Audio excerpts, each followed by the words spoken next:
Hello दोस्तों, स्वागत है आपका शैलेंद्र एकेडमी में।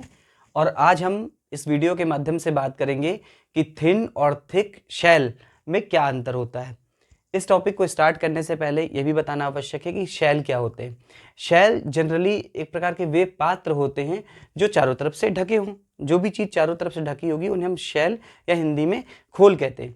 लेकिन यहाँ हम बात करते हैं ऐसे शेल की जिनके जो चारों तरफ से ढके तो होंगे, लेकिन इनके अंदर हाई प्रेशराइज्ड लिक्विड का या गैसेस का उपयोग हम करेंगे, जो जनरली इंजीनियरिंग के एप्लीकेशन जैसे कि बॉयलर हो गया या पेट्रोल टंकी हो गई या फिर जो एलपीजी सिलेंडर होते हैं या वेल्डिंग के काम में जो उपयोग आने वाले सिलेंडर्स होते हैं, उनके अंदर हम हाई प्रेशराइज्ड लिक्विड या फिर गैस का उपयोग करते हैं। ये गैस कंटिन्यूअसली शेल की इनसाइड सरफेस पर प्रेशर अप्लाई करती है, इसलिए इन्हें हम प्रेशर वेसल्स भी कहते हैं। कुछ ऐसे उदाहरण भी उपलब्ध हैं जिनमें ये प्रेशर खोल की आउटर सरफेस पे लगता है। जैसे एग्जांपल की बात करते हैं, पनडुब्बी वाटर के अंदर रहती है और वाटर कंटिन्यूअसली पनडुब्बी की आउटर सरफेस पे प्रेशर लगाता रहता है। तो यहाँ हम बात करेंगे जनरली ऐसे खोल की, जैसे कि एक बेलनाकार होता है और एक हम बात करते हैं स्फेरिकल की, जिनका सबसे ज़्यादा उपयोग होता है। इसके अलावा इलिप्टिकल शेल्स भी होते हैं जो कहीं कहीं पर यूज होते हैं, लेकिन जनरली हम बात करते हैं बेलनाकार यानी कि सिलेंड्रिकल और स्फेरिकल शेल की। इसे हम नेक्स्ट वीडियो में डिस्कस करेंगे कि बेलनाकार शेल में क्या होता है और स्फेरिकल शेल में क्या होता है। लेकिन हम बात पहले करते हैं कि थिन और थिक शेल में क्या अंतर होता है।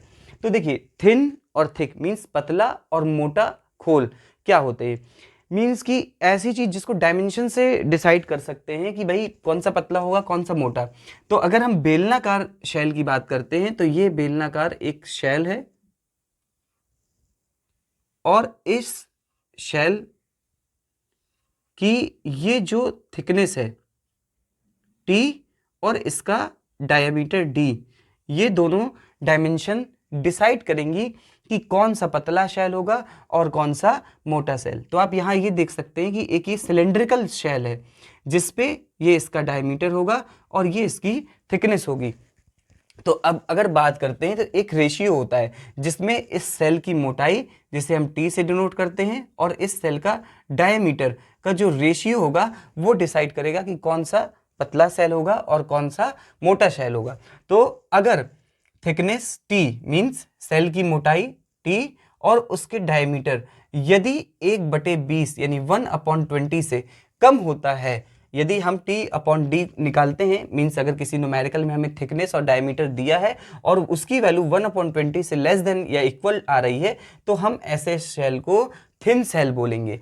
और यदि यही रेशियो T/D का रेशियो मोर देन और इक्वल टू 1/20 आता है, तो हम ऐसे सेल को थिक सेल बोलेंगे। तो आप इस पहले डिफरेंस से ये देख सकते हैं कि जो नाम है थिन और थिक शेल, ये बेसिकली इसकी डायमेंशन से ही डिसाइड होते हैं कि इनकी थिकनेस और डायमीटर का रेशियो क्या होगा, जो ये डिसाइड करेगा कि थिन और थिक शेल क्या होते हैं। दूसरे डिफरेंस की बात करते हैं, तो जब किसी भी शेल पर अंदर पे एक लिक्विड भरा हुआ है या फिर गैस भरी हुई है जो इसकी दीवार पर कंटिन्यूअसली प्रेशर अप्लाई कर रहा है, इस प्रेशर के अप्लाई होने से इसकी दीवार की डायमेंशंस में वृद्धि करने की कोशिश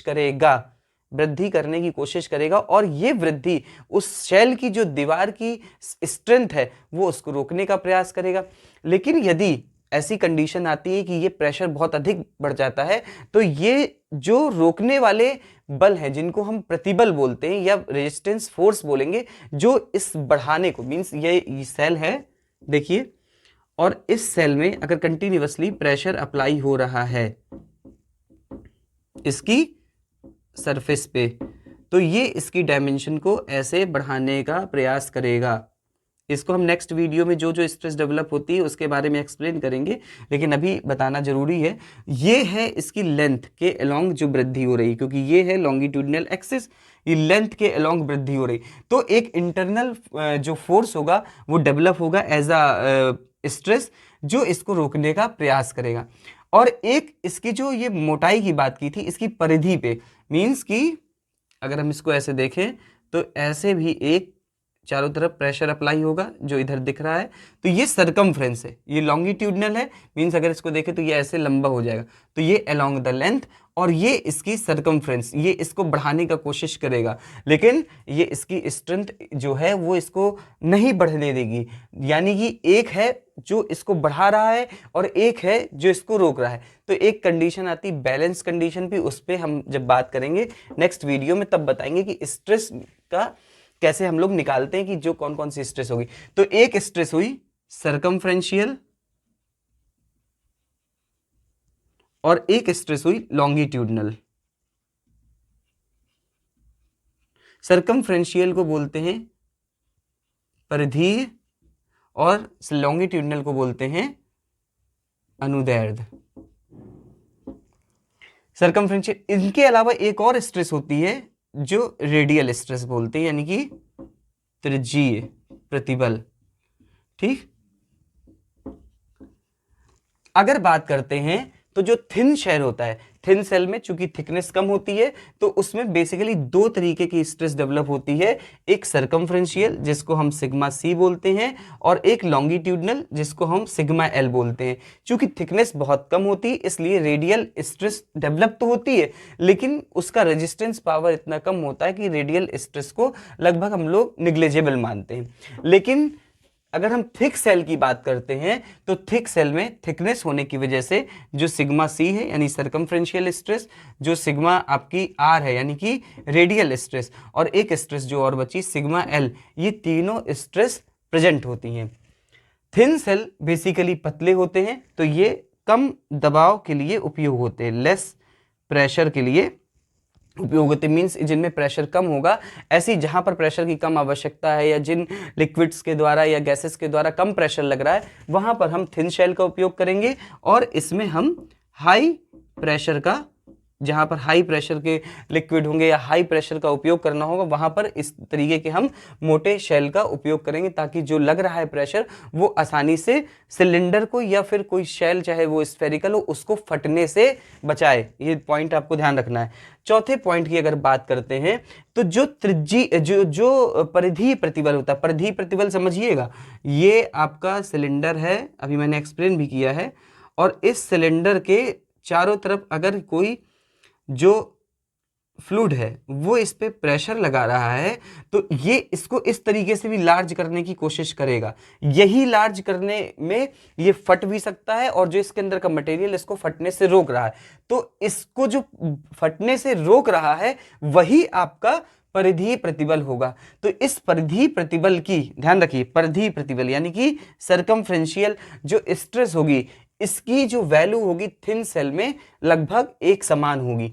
लेकिन यही अगर हम थिक सेल की बात करते हैं तो थिक सेल में जो सिग्मा सी होगा वो सबसे नीचे सिलेंड्रिकल, जो सबसे नीचे शेल होगा, नीचे का जो बेस होगा वहां पर सबसे ज्यादा होगा, और जैसे जैसे हम उसके बाहर की तरफ आते जाएंगे इसकी वैल्यू कम होती जाएगी। मींस यहां पर यूनिफॉर्म है, एक समान लग रहा है, और यहां पे नॉन यूनिफॉर्म है। तो ये बेसिक डिफरेंसेस हैं जिससे आप ये जान सकते हैं कि थिन सेल और थिक सेल में क्या अंतर होता है। थिन सेल और थिक सेल दोनों बेसिकली इनकी जो डायमेंशन होती है उसके आधार पर बनाए गए हैं, और प्रेशर के उस पर भी कह सकते हैं कि जहां पर कम प्रेशर का उपयोग होगा वहां पर थिन सेल, और जहां पर अधिक दबाव होगा वहां पर थिक सेल का उपयोग करेंगे। इसके बाद हम जब नेक्स्ट वीडियो पे बात करेंगे तो थिन सेल की एनालिसिस करेंगे कि ये थिन सेल है, और इस थिन सेल में जब कोई भी हाई प्रेशर लिक्विड पड़ता है तो इस शेल को फटने से जो भी स्ट्रेस रोकती हैं वो कौन कौन सी स्ट्रेसेज हैं, जैसे हमने दो बताया सिग्मा सी और सिग्मा एल। तो इनके फॉर्मूले के बारे में बात करेंगे अलग अलग वीडियो में, और फिर इसके बाद हम थिन स्फेरिकल सेल की बात करेंगे। यहाँ पर हमने थिन और थिक शेल की बात की है, लेकिन ये आगे चल के दो हो जाते हैं, एक सिलेंड्रिकल हो जाता है और एक स्फेरिकल हो जाता है। तो पहले हम थिन की बात करेंगे, थिन सिलेंड्रिकल शेल की बात करेंगे, और फिर थिन स्फेरिकल सेल की बात करेंगे। तो मिलते हैं नेक्स्ट वीडियो में। अगर आपको वीडियो पसंद आया हो तो लाइक जरूर कीजिएगा और अपने कमेंट में व्यूज बताइएगा। इसके बाद मिलते हैं नेक्स्ट वीडियो में। Thank you so much.